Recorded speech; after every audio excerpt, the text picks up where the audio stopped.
नमस्कार फ्रेंड्स देखंतु सुभद्रा योजनार हिताधिकारी मानक पई तथा महिला बा 21 वर्ष अधिक झील मानक पई एक खुशी खबर रही। सुभद्रा योजना रे खूब शीघ्र ऑनलाइन आवेदन आरंभ होगा जाउची।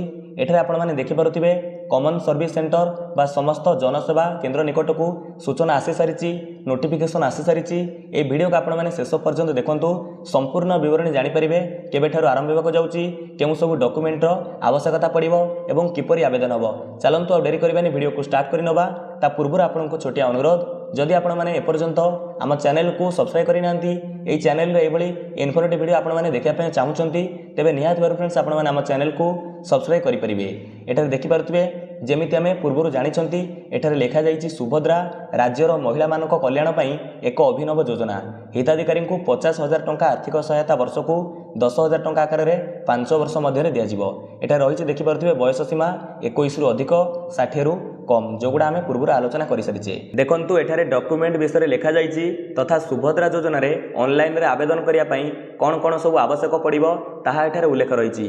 जेमिति प्रथमे लेखा जाइछि निज नाम रे आधार कार्ड तथा आधार नंबर। जो महिला तथा जो हिताधिकारी सुभद्रा योजना रे ऑनलाइन रे आवेदन करिवे तांकर आधार कार्ड नंबर टी आवश्यक पड़िबो।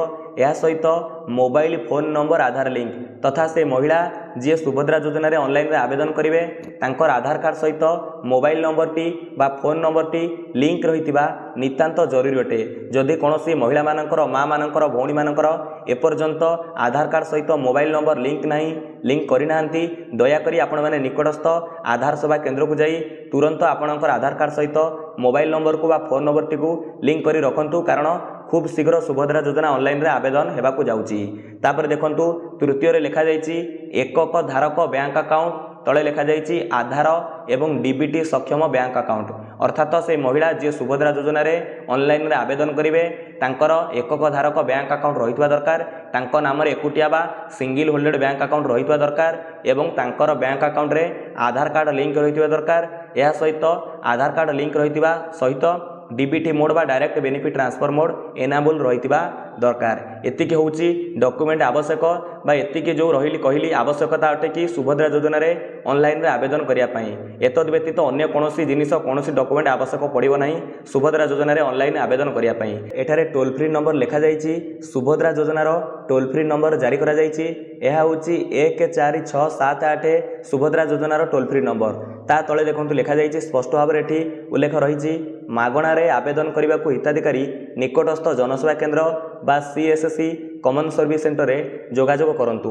सुभद्रा योजना रे महिला माने जो ऑनलाइन रे आवेदन करिवे से आवेदन प्रक्रिया संपूर्ण निःशुल्क अटे बा कोनोसी टंकाटी आपनको देबाकू पड़िबो नाही। एटार मध्ये आपनको पई टोल फ्री नंबर जारी करा जाइछि, आपण अभियोग करि परिबे। देखंतु आमे जानिबा कि आपणकर सबुठारु बड़ प्रश्न केबेठारु सुभद्रा योजना ऑनलाइन आवेदन आरंभ हेबाकू जाउछि। एठारे देखि पारुथिबे किछि महिलांकर सुभद्रा योजना रे ऑनलाइन रे आवेदन करा जाइछि, टेस्टिंग करा जाइछि आमे कहि परिबा। एठारे देखि पारुथिबे सीएससी सेंटर को एबोली एक बैनर आसीछि, सूचना प्रदान करी कुआ जाइछि एबोली भाबरे प्रथम करी टेस्टिंग करा जाउछि ठीक ठाक। ए सुभद्रा योजना जो ऑनलाइन आवेदन प्रक्रिया रहिछि ताहा काम करूछि कि नहीं देखंतु एबोली भाबरे टेस्टिंग करा जाइछि। आपण माने देखि पारुथिबे जेमिति लेखा जाइछि application date, enrolment number, applicant name, तांकर हस्बैंड एंड फादर नेम, तांकर इक्वेसी स्टेटस एठी अप्रूव शो करूछि। एठारे एक्शन आउ शेषरे आमे जानिछे सुभद्रा योजना रे ऑनलाइन आवेदन करि सारिया परे महिला मानक एक एक्नॉलेजमेंट स्लिप मध्य मिले। एभली भाबरे आपण देखि पारुथिबे किछि महिलांकर एठी टेस्टिंग करा जाइछि। एमिति एठारे शो करूछि देखंतु डैशबोर्ड, न्यू एप्लिकेशन एवं सबमिटेड एप्लिकेशन। एभली भाबरे संपूर्ण आवेदन प्रक्रिया रहिबो। तेणु आमे माने कहि परिबा नितांत रूपे गोटिए 2 दिन मध्यरे बा खूब शीघ्र सुभद्रा योजना रे ऑनलाइन आवेदन प्रक्रिया आरंभ हेबाकू जाउछि। निजे सेल्फ आवेदन करि परिबे नाही, कारण एठारे मु कहि रखिली जेमिति एठारे इक्यूआईसी स्टेटस देखुथिबे फेस ऑथेंटिकेशन होउछि, जो चेहरा प्रमाणीकरण निया जाउछि कोन करिवे ना सेटा केवल सीएससी सेंटर माध्यम रे होई परिबो। तो एभली थिला आजिरो इन्फॉर्मेशन। समस्ते डाउट रे थिले, द्वंद्व रे थिले, सुभद्रा योजना देखंतु जानि नियंतु खूब शीघ्र आवेदन आरंभ हेबाकू जाउछि। एतिकी विवरण रे आपण माने संपूर्ण विवरण बुझी परिथिबे। विदाय दियंतु। नमस्कार, जय हिंद, जय भारत, जय जगन्नाथ।